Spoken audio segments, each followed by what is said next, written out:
If you've been with me from the beginning, you know that we all possess implicit bias, and that even if we genuinely desire to judge people on the merits, implicit bias can cause us to discriminate.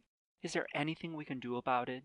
The science is still early and evolving, but there are some ways to mitigate our biases and their impact. Three basic strategies are mindset, debiasing, and decoupling. 1. Mindset.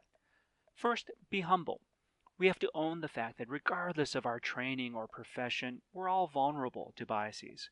If you think that you are better than everyone else and uniquely objective or uniquely fair, the best scientific evidence suggests that you're more likely, not less, to discriminate. Paradoxically, the only way to be fair is to assume that you are not. Second, be mindful.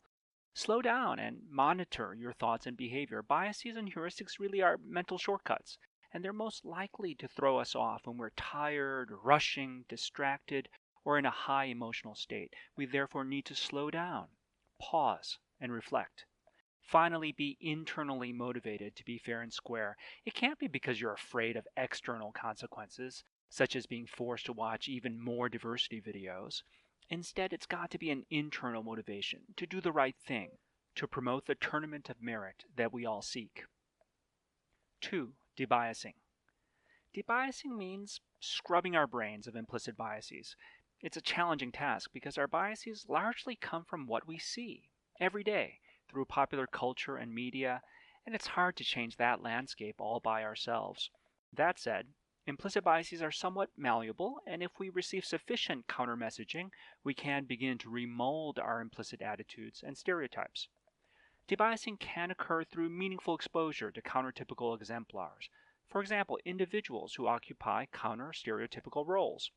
Female scientists, Latino doctors, Asian novelists.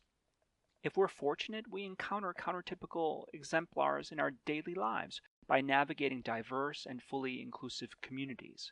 For instance, if you enter a college with lots of women deans and professors, you're likely to decrease your implicit stereotype that links leadership to men over women. And even though we can't unilaterally control the media, we do have some control over the images and experiences we consume. So, what's on your screensaver? What photos hang on your wall? Whom have you had lunch with?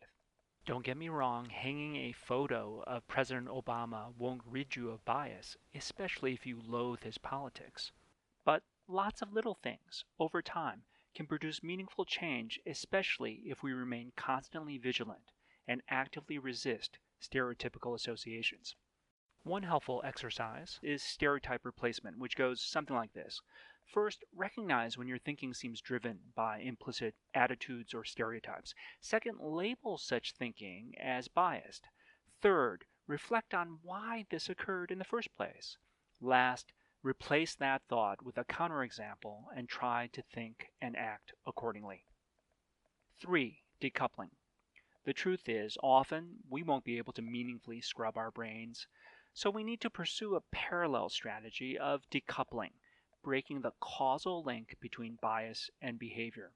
If we know that our brains are imperfect, we must design procedures and structures that check against predictable failures.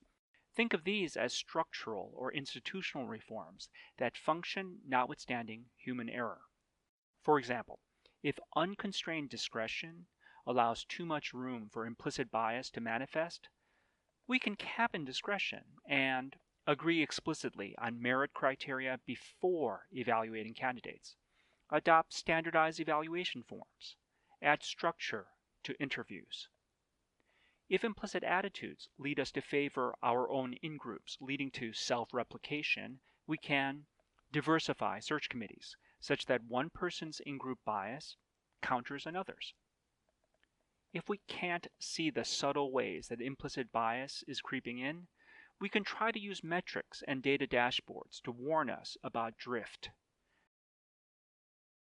Remember, no one is immune, no one is perfect, and we're all still learning.